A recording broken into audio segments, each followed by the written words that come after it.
Salut les joueurs, actu jeu du mois de janvier, cela signifie d'abord de vous souhaiter une très belle année ludique, une très belle année, que des milliers de jeux de société, de jeux de rôle et de petites découvertes par-ci par-là puissent parsemer vos mois, égrener cette superbe année 2024. Voilà ce qu'on peut se souhaiter.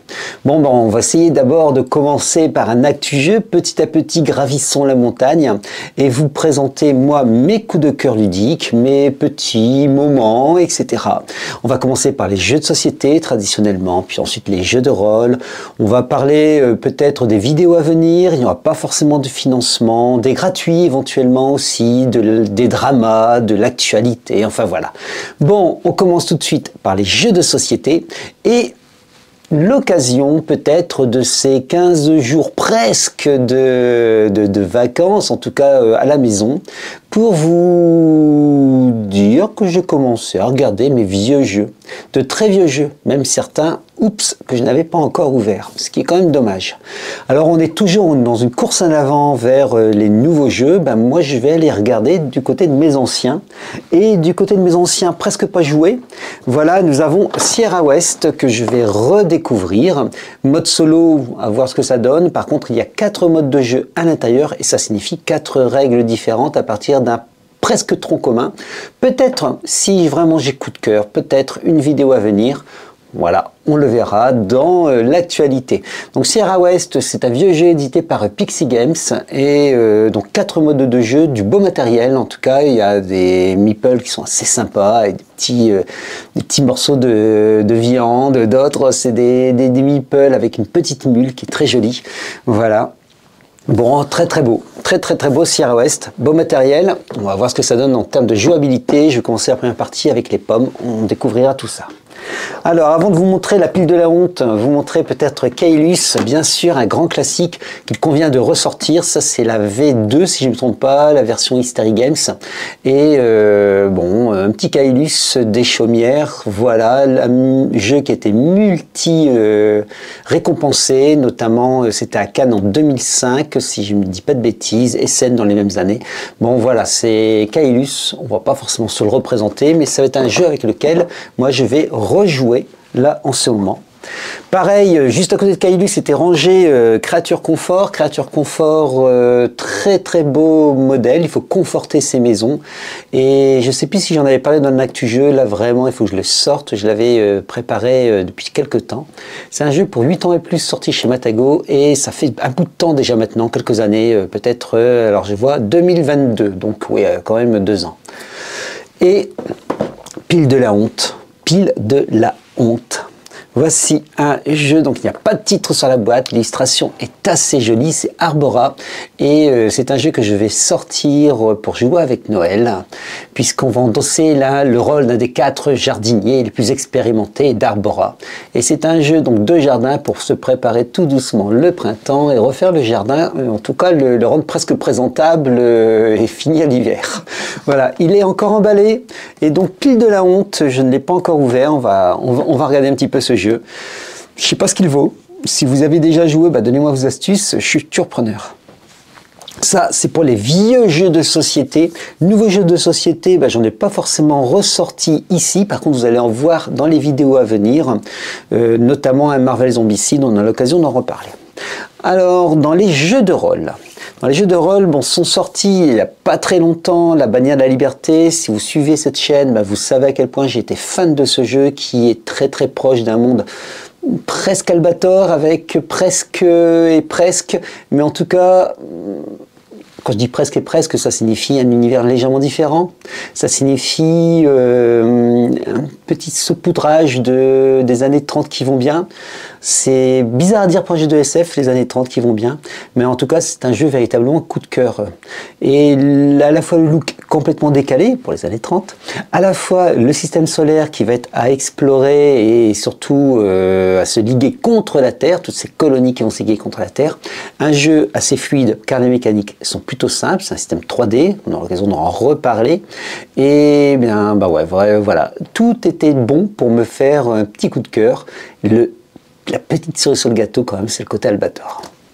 Voilà, La bannière de la liberté, donc une sortie fin 2024 pour le livre de base, avec j'espère beaucoup de scénarios, car ça me donne vraiment envie. Dans l'actualité, c'est aussi, alors l'actualité, vous voyez, je suis l'actualité ancienne, mais non, c'est pas tout à fait, puisque c'est la 8e édition de Tunnel et Troll. Tunnel et Troll, un système qui, bizarrement, a plutôt bien vieilli, même s'il y a des longueurs. Vous avez vu peut-être la vidéo qui est sortie récemment, sur Tunnel et Troll, à l'occasion de 20 milieux sous les terres, si vous me suivez, et donc un système qui marche bien en fait. D'aucuns pourraient dire oui, mais il y a beaucoup de pages pour ceci, il y a beaucoup de pages pour cela. Non, tout est ok. Tout est ok, c'est vraiment le jeu qui va bien. Il est relativement fluide et les gestions sont plutôt agréables. Repartir les points pour les combats, c'est pas déconnant. La créature avec un seul CM, et puis du coup des valeurs ajoutées peut-être pour la caractériser, ça marche bien. Ce jeu, oui, en tout cas moi j'ai adhéré au système. Old School, on est bien d'accord. Je vous montre rapidement l'intérieur. Je vous remontre l'intérieur. On est sur du 4 pages noir et blanc. Old School, bien sûr, mais un Old School qui était mythique pour moi. Je n'avais jamais regardé, et là c'est fait. Et donc c'était l'occasion, parce que c'est sorti très récemment cette fois-ci, c'est 20 milieux sous les terres, c'était l'occasion donc de parler de 20 milieux sous les terres, qui est une petite campagne, ma foi, qui se déguste assez bien. Donc pas de souci. Tunnel et Troll a enfin sa campagne. C'est un jeu essentiellement en solo, beaucoup de scénarios solo. D'ailleurs, c'était scénario solo avant les livres d'Onze les héros. Ça va inspirer les livres d'Onze les héros. Mais ouais, petit jeu campagne qui va bien et qui me plaît bien. Dans les campagnes, justement, alors je la ferai pas jouer. Je la ferai pas jouer, donc c'est la première campagne, c'est la Pathfinder, c'est la campagne extraordinaire de l'éveil des seigneurs des ruines.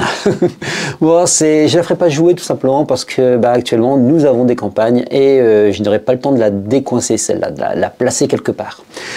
Je l'ai adoré, par contre, je suis à la moitié de la lecture. Alors, il faut voir où ça donne, c'est du Pathfinder sans aucun souci, ça marche bien, de l'exploration, commence avec des gobelins. Je la présenterai peut-être même sur la chaîne. D'ailleurs, avec un petit peu de spoil, je la présenterai même sur la chaîne. Je l'aime bien, mais je n'ai pas le petit déclic pour la faire jouer, d'autant plus que j'ai des campagnes en cours. Mais voilà, ça c'est les lectures. Est-ce que vous l'avez joué ? D'ailleurs, parce que je serais intéressé de savoir aussi ce que ça peut donner en termes de jeu. Je ne la ferai pas jouer, donc malheureusement, voilà, mais ouais, je suis preneur. Alors, pareil, dans l'actualité, c'est une autre campagne qui va sortir, c'est Planète Caravane.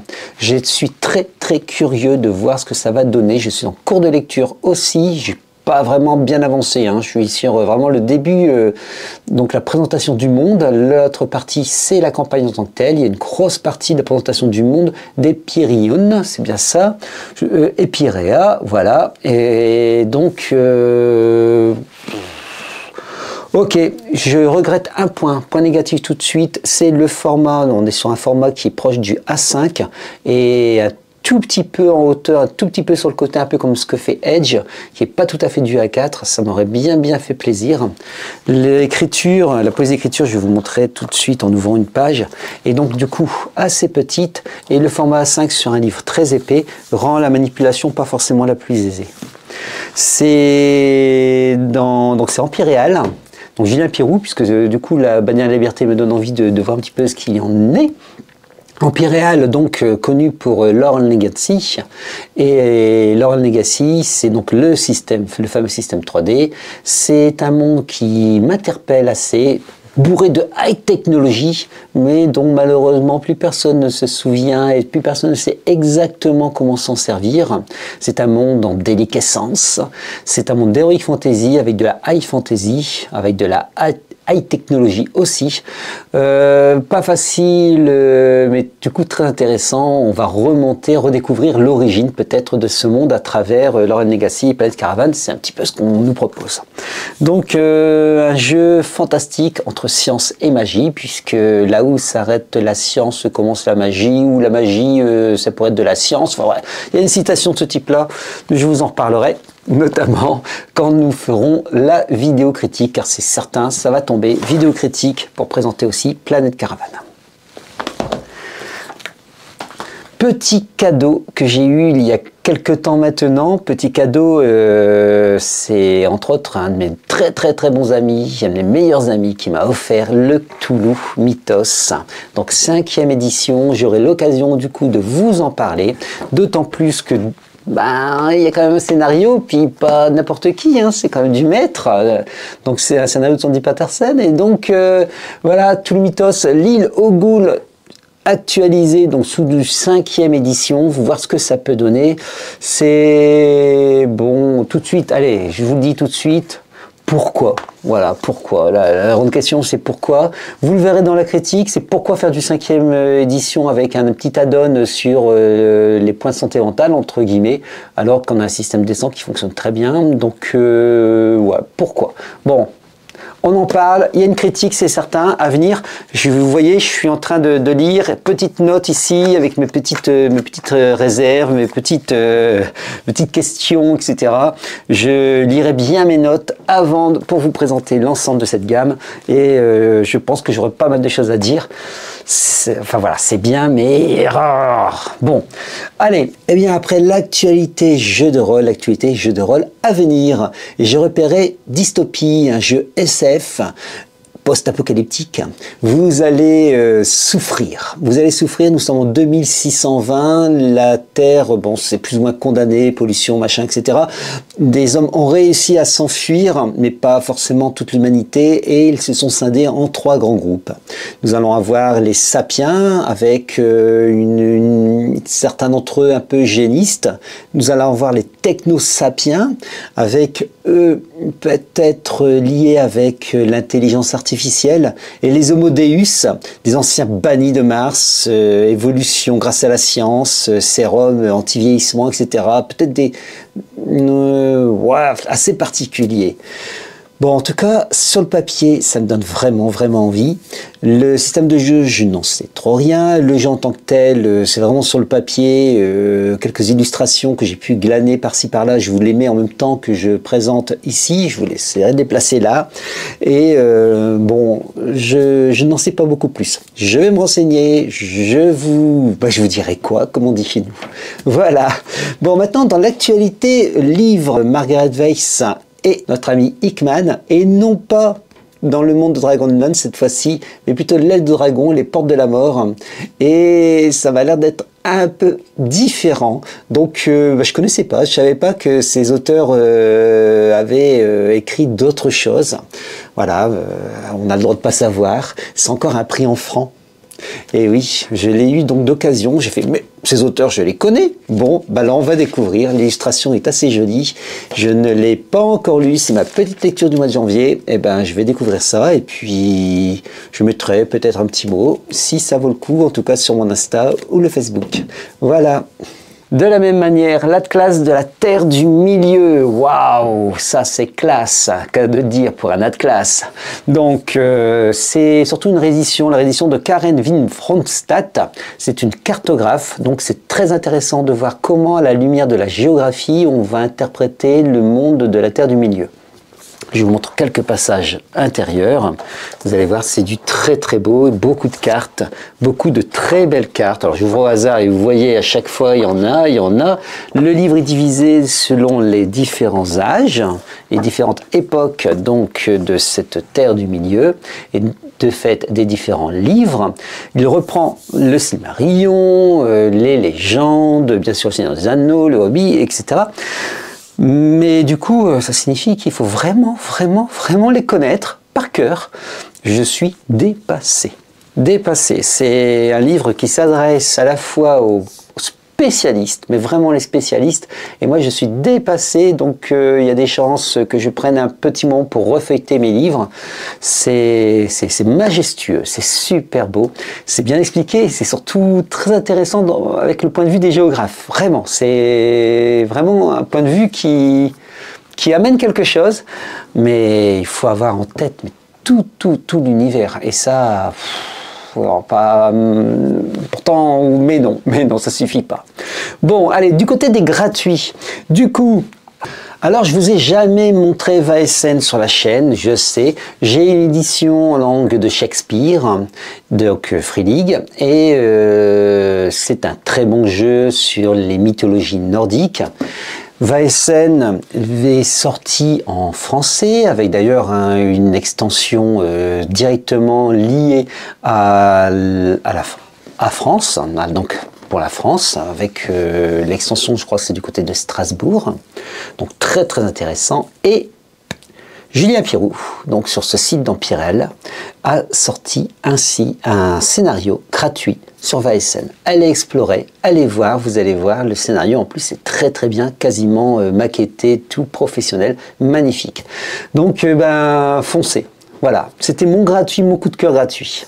Si je continue maintenant sur l'actualité, donc toujours de la chaîne, les vidéos à venir, il y a de fortes chances que ce mois-ci, ce mois de janvier, soit marqué par la vidéo Zombicide Marvel. Et je ne sais pas si c'est nous qui ne savons pas lire la règle, ou mal interprété, je ne sais pas. Mais on a un gros défaut d'équilibrage sur ce jeu. Et vous allez le voir dans notre vidéo critique avec surtout, on va dire, un appel à l'aide pour comprendre, on n'a peut-être pas compris quelque chose, ou alors si ce n'est pas le cas, ça signifie que le jeu dans l'état est presque injouable. Donc on va voir cela, vous allez découvrir la vidéo critique, on va présenter donc ce jeu, et j'attends aussi et encore vos retours, merci d'avance. Dans les vidéos que nous avons pu tester, nous avons aussi Vampire Chapters, que nous allons, je pense, présenter rapidement aussi. Et là par contre, un coup de massue derrière la tête pour dire qu'il est bien. Il est extraordinaire, vraiment extraordinaire. On est dans une ambiance JDR, aucun souci. On va suivre et parcourir donc enfin voilà, une super ambiance sans MJ. Et ça se demandait si on touche pas quelque chose en fait du doigt quand on pense à des jeux. Vous en avez vu beaucoup sur la chaîne. Hein, dans ce qu'on n'a pas encore présenté, c'est Gloomhaven par exemple. Alors je vais vous citer donc du coup Gloomhaven. On prend des jeux à scénario avec beaucoup de papier, beaucoup de choses à lire peut-être, mais du coup des jeux narratifs, presque legacy, puisqu'une fois qu'on a fait le scénario, c'est fini. Donc c'est le cas de Gloomhaven, ça sera le cas certainement de Vampire Diary, donc premier chapitre 1, donc on est au Canada. Et on a des heures et des heures de jeu, donc on n'est pas volé, entre guillemets, hein, sur un jeu qu'on ne pourra pas réutiliser.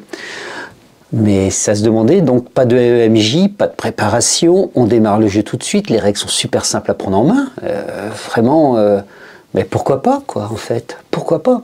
Est-ce qu'il n'y aurait pas un nouveau débouché pour le jeu de rôle lorsque on désire avoir des sensations, du presque sensation jeu de rôle, sans avoir de la part du MJ? Parce que pour certains, ça peut être embêtant. Personnellement, je trouve ça exaltant. Et pour certains, ça peut être embêtant. De préparation, donc, de maître de jeu. Voilà, une petite réflexion qui parcourt. Là aussi, dites-moi ce que vous en pensez. Alors maintenant, le drama. Le drama, c'est chez Hasbro. Hasbro, ça va pas du tout. Il a annoncé un licenciement de 1100 personnes. Alors c'est difficile parce qu'il y a déjà eu un licenciement de 800 personnes, c'était l'année dernière, en janvier dernier. Pourtant, le chiffre d'affaires d'Hasbro a baissé de 10% d'une année sur l'autre. Ils avaient bénéficié de l'effet Covid et maintenant, le marché se régule. Et c'est d'autant plus inquiétant, entre guillemets, que Hasbro possède Wizard of the Coast, donc la société qui produit Donjons et Dragons, et puis Magic. Et c'est très étonnant puisque l'ensemble rapporte 1 milliard de dollars chaque année. Donc voilà, ça questionne, c'est le côté drama pour ces personnes et ça questionne aussi pour l'actualité, pour nous en tant que joueurs. Et c'est pas le seul. Il faut savoir que c'est pas le seul. C'est Embracer's Group. Embracer's Group, vous le connaissez pas forcément. Si je vous parle d'Asmodée, vous le connaissez un peu plus. C'est Asmodée est une filiale en fait d'Embracer's Group et qui va également licencier des employés. Et je vous en avais parlé lors de l'actu jeu précédent ou celui d'avant, c'est la même chose pour Abba. Donc à se demander ce qui se passe du côté des gros éditeurs, qu'est-ce qui se passe de ce côté-là, effet Covid mal géré, ou est-ce justement peut-être trop de jeux? Donc encore une autre piste, une autre question. Nous sommes actuellement sur 1500 jeux à peu près qui sortent, jeux de société, qui sortent chaque année. N'est-ce pas trop pour des mécaniques pour certains qui sont assez proches? Moi-même, en intro de cet actu-jeu, je vous dis, je vais ressortir mes anciens. Je vais sortir mes anciens pour vraiment reprofiter de mes anciens. Alors, que se passe-t-il? Que se passe-t-il dans le monde du jeu? Voilà, est-ce le début d'une normalisation du marché après une effervescence, après la bulle? Ça, seul l'avenir nous dira, et peut-être l'avenir 2024. En tout cas, une chose est sûre pour l'avenir 2024, c'est la sortie en vidéo pour février de la saison 3, qui est presque entièrement tournée, de notre enjeu de rôle, L'Ombre du Dragonnet, donc notre web-série. Ça y est, la saison 3 est en cours de tournage avec une petite sortie pour février. C'est pas évident, on est en manque de financement, notamment sur du maquillage. Bah oui, effectivement, on est sur nos fonds propres et donc en manque de financement sur nos maquillages. Peut-être va-t-on créer un Tipeee uniquement pour en jeu de rôle L'Ombre du Dragonnet pour acheter un peu de maquillage et quelques costumes, quelques accessoires de costumes supplémentaires. Ça rendra pas forcément la web-série meilleure parce qu'on n'a pas, en tout cas sur le tournage tant que tel, on n'est pas des caméramans professionnels, on n'est pas des acteurs professionnels et on n'a pas forcément envie non plus d'aller de ce côté-là. On a envie de garder cette fraîcheur du jeu de rôle où on est autour d'une table et puis on a ce que pensent les joueurs, disons dans leur tête, représenté en vrai. Donc on a un mix des deux, sous forme de sketch rapide et comique. Donc un format qu'on ne voit pas, je pense, sur le web. Sinon, dites-le moi aussi, parce que je suis preneur, j'adore ce format-là, enfin ces formats-là. Et j'aimerais bien, voilà, bon. Et du coup, voilà, on va certainement créer ce Tipeee. J'espère que ça permettra de financer le maquillage blanc pour notamment un fantôme, vous allez comprendre. Bon, en tout cas, sinon on se débrouille, voilà, quoi qu'il en soit. Très bien, et ça clôt notre actu jeu du mois de janvier et ça nous permet de nous dire à bientôt. Suivez-nous sur la chaîne tous les mercredis, c'est jeux de société, tous les samedis, c'est jeux de rôle et puis on glissera quelques vidéos par-ci par-là supplémentaires. Et puis je vous souhaite encore et toujours une super année. Allez, salut les joueurs!